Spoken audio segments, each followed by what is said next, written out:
পূর্ব বর্ধমানের কাটোয়ার রাজুয়া গ্রাম, যেখানে ভয়াবহ বোমা বিস্ফোরণ, তাতে উড়ে গিয়েছে বাড়ির একটা বড় অংশ এবং সেই বিস্ফোরণে একজনের মৃত্যু হয়েছে, আহত হয়েছেন আরো একজন।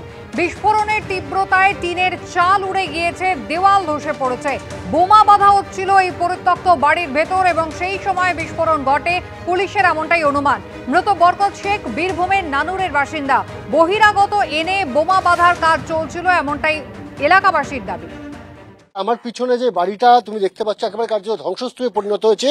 এই বাড়ির আসল মালিক কিন্তু মন্টু শেখ, তার 3 ছেলে, তারা এখানে কেউই থাকেন না। প্রায় 1 বছর ধরে বাড়িটি কিন্তু এইরকম ভাবেই পরিত্যক্ত অবস্থায় রয়েছে এবং সেই বাড়িটিকে কিন্তু একেবারে গ্রামের মধ্যে বেছে নেওয়া হয়েছিল তুফান চৌধুরীর তরফে এবং সেখানেই কিন্তু বোমা বাঁধার কাজ হচ্ছিল।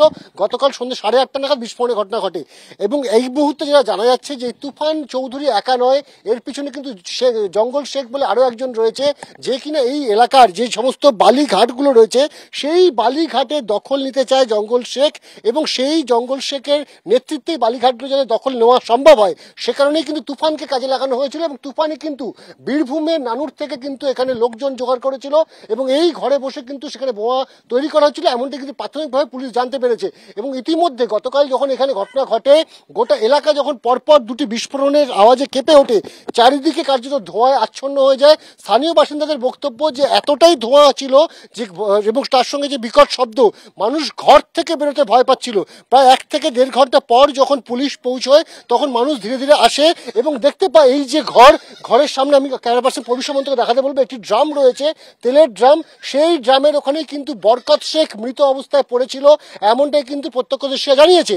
এবং শুধু তাই নয়, যে তুফান চৌধুরী যিনি কিনা এই গোটা ঘটনার পিছনে রয়েছেন, যে তুফান চৌধুরী স্থানীয় একটি দোকানের সিঁড়িতে আহত অবস্থায় বসেছিল। পরে পুলিশ এসে তাকে উদ্ধার করে হাসপাতালে নিয়ে যায় এবং এই মুহূর্তে পুলিশের প্রাথমিক যেটা তদন্ত, সেই তদন্ত কিন্তু অনেকটাই মোড় ঘুরিয়ে দিতে পারে এই তুফান চৌধুরী সুস্থ হয়ে আসার পর তাকে জিজ্ঞাসাবাদ করে পাওয়া তথ্য।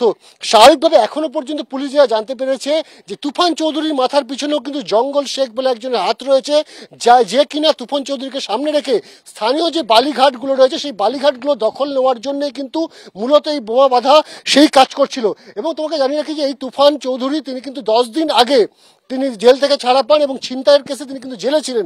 স্বাভাবিকভাবে তিনি জেল থেকে বেরিয়ে আসার পর ঠিক যেভাবে একটা পরিত্যক্ত বাড়িকে চিহ্নিত করে সেখানে বাইরে থেকে লোক নিয়ে এসে এবং সেখানে বোমা বাঁধার কাজ করছিল, স্বাভাবিকভাবে স্থানীয় বাসিন্দারা তারা আতঙ্কিত। জান আমার মনে হচ্ছে কুলোই আফসাইছি, কি করবো, ধুমো তো আর বাইরে হনে বেরোতে পারছি না, ঘরে হনে সেই রাস্তা চিনতে পারছি না, এই ধার দেবার বেরিয়ে এলাম, কি করবো। পুলিশ আসার পর নিয়ে গেল, চিকে করে মরি সেটাই দেখলাম, আর তুফানকে নিয়ে গেল সেটাই দেখলাম। আমরা ঘরে শুয়েছিলাম ফ্যান চালিয়ে, দিয়ে তো আমরা বলছি বাজ পড়ছে মনে হয়, দিয়ে আমরা বলছি হ্যাঁ বাজ পড়ছি, সে বাড়ির লোকটাকে টিপি ধরেছি, তখন দেখছি সে গন্ধ উঠছি, ধুমুতে অন্ধকার, রাস্তা খুঁজি পেছি না কো, দিয়ে এই ধার দিয়ে আসতে পারলাম না, তখন এই ধার দিয়ে ঘুরালাম, এত ধুমা, বিশাল ধুমায় দেখতে পেছি না।